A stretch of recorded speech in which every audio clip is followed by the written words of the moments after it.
Hello and welcome.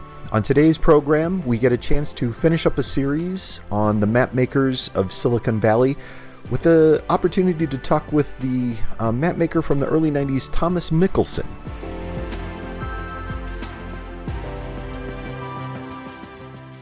Gosh, thanks for your time. I sure appreciate it. I have a lot to ask, but I suppose I need to get some more background. I think you had mentioned last time we talked, that you were from Campbell or someplace down south? Well, San Jose, Silicon Valley, Campbell. Well, I mean, it's kind of like all one area. Yeah. Yep. Almaden, basically San Jose. Okay. And background, you had been working as an artist? Yeah, I've been doing graphic design since I was, 13 years old. Oh, wow. My father owned a printing company, and so I just always found an interest in graphics, and so I was in the perfect position to do it. Fantastic. And you had, I suppose the best thing that you could hope for is that world of experience readily available to you, where it's not a foreign thing, but you're practically playing in your own backyard when you're dealing with doing graphic stuff at that point. Oh yeah, Yeah. Okay. And had always been able to draw, or always had a love for it over time? oh yeah. I've always been drawn to comics. In fact, I'm doing a comic book right now, and I have like three or four of them in the pipeline. Nice. So Uh, yeah, I just decided to just do what I wanted to do. who are you publishing with? I'm self-publishing. You have Nice. publishing.com is a couple of twins, obviously with the same last name, which was odd. Have started a publishing opportunity, and I've just been doing that. But as far as the creation, these are comic characters I've had, since the '70s. So Nice. yeah. Awesome. So do some, Congratulations. That's thank great. you. That is so great. Towards the mapping of things, I've got so many questions. Could you walk us through, how did the idea come up? How did you start to pursue doing the whole mapping of Silicon Valley thing? Well, I've always been interested in advertising, marketing, as well as the graphics and the illustration. I just kind of had so many interests, it wasn't even good for me. I Okay. had a hard time focusing.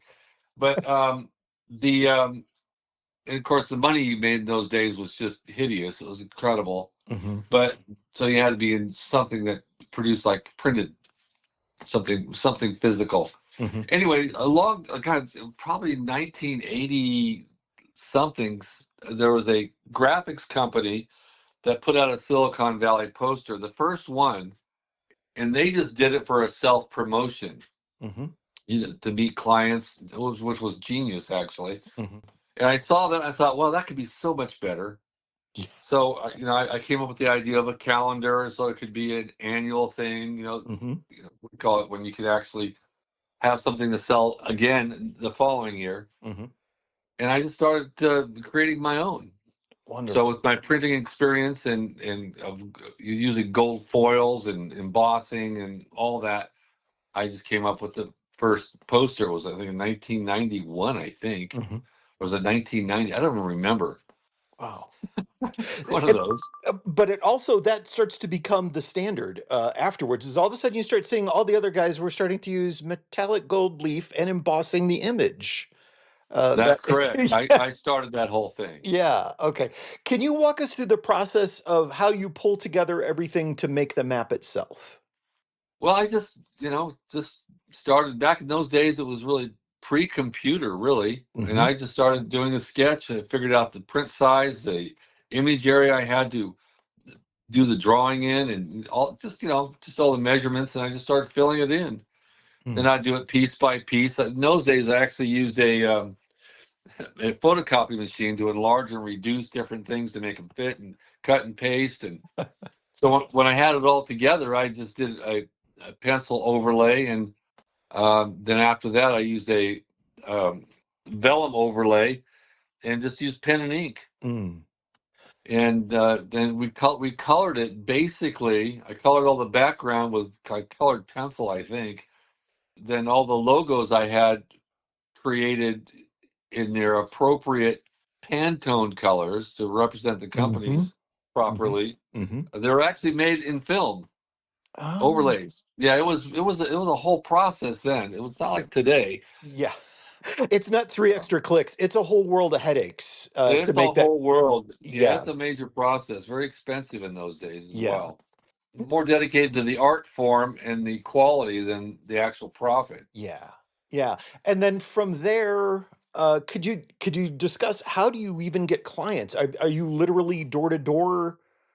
Are you looking at who's out there and who's notable, or how did you come about who gets Well, included? there used to be God, it was a book that had all the tech companies and their phone numbers in it. Yes. I started. I didn't know what I was getting into when I first started it, and I realized how much more effort it took. And I ended up getting a couple of associates or people I knew that were in sales. Hmm. So I had somebody calling, setting up appointments, and me and the other sales guy went out and um, did the sales and just did it that way. Wow. Kept on going till we had 100 people or so, and then closed it off. Wow. And I was also the one that started the putting their imprint of their company Mm. uh, below or between the calendar and the drawing. Yeah. I was the first one to do that too. Yeah.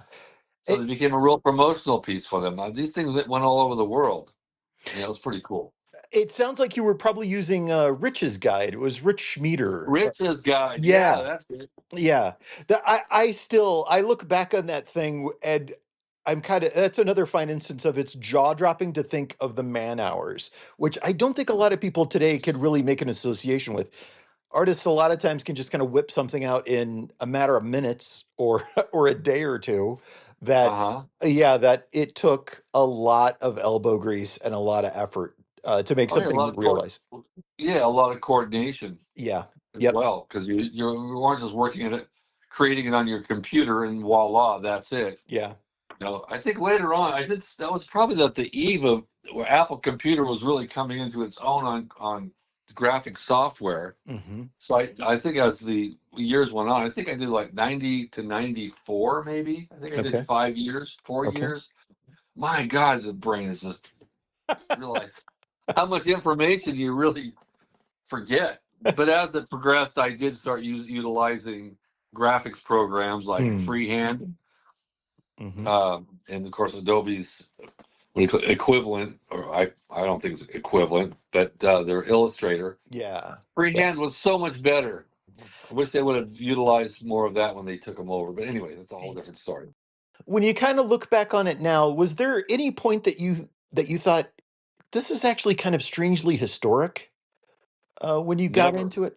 Okay. never. You were just going through and doing what you needed to do at the time.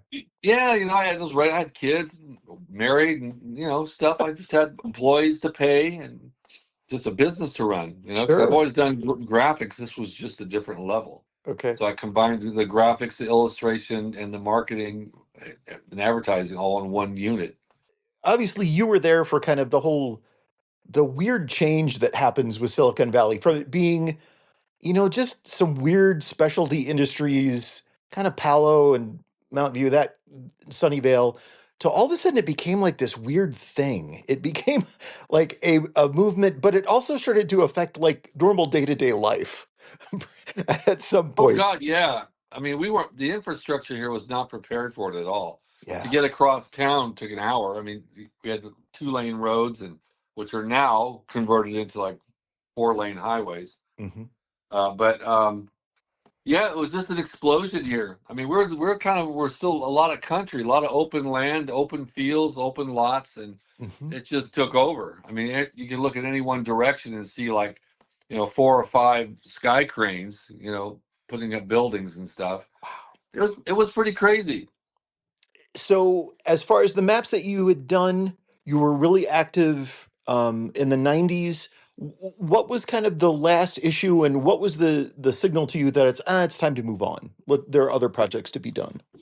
Uh, boy, that's pulling my brain back. I think we had competitors out there that were, what do you call it? Not very moral. lying about us that they're the best, and they came up with it. And I don't operate that way. I thought, they've kind of just ruined it for me. Mm, I don't, it's not. They took the purest aspect out of it and just made it a cutthroat business. mhm. And at the same time, I thought, well, I want to move on to some other things. I had all these contacts. I was print brokering too. I mean, I could have made probably twice the amount of money if I just focused on that. Man, I'm not going to take up your whole day, but I do want to thank you. Oh yeah, yeah, I enjoy talking about all this stuff. Sure, I do. appreciate it. I'm an open book. Really grateful to Thomas Mikkelsen. It was a fantastic chance just to learn a bit about his history, his experience during the days in Silicon Valley, and his work in mapping. Grateful for also to Moby for new bumper music, Moby Gratis. You could check it out yourself. Thanks for listening, and we'll catch you next time.